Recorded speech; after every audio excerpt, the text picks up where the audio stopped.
Bonjour à tous, c'est Geeks de Books and Geeks et je vais vous faire une petite présentation d'un manga. Donc moi, pour ma part, j'en suis déjà au tome 12. Je crois qu'il doit m'en manquer encore 4 de tête. Et après, la série a aussi eu un spin-off, c'est My Hero Academy de Kion Shonen.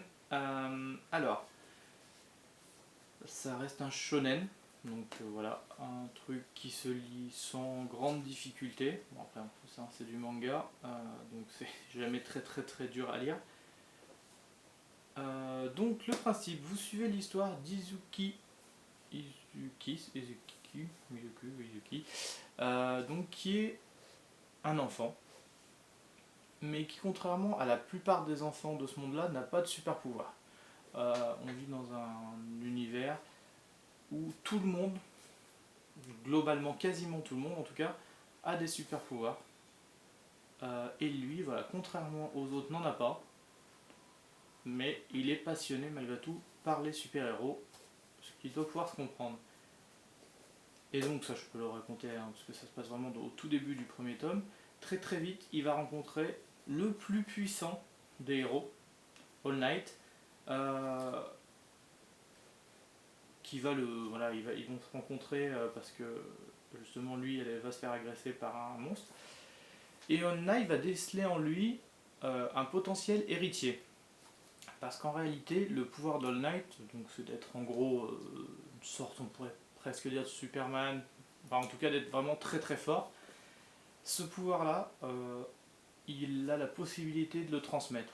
Et lui, il a été blessé dans un combat contre un super vilain. Et du coup, il a la possibilité de le transmettre.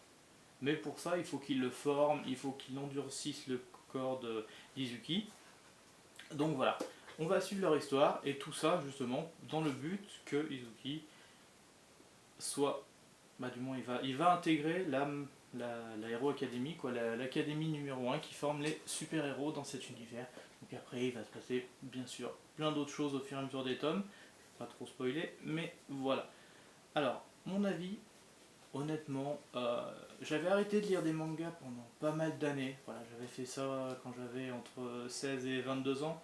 J'avais tout revendu, j'avais vraiment tout arrêté. Je me suis laissé tenter par celui-là parce que je crois que le premier tome, j'avais dû le trouver en promotion ou en occasion, je sais plus.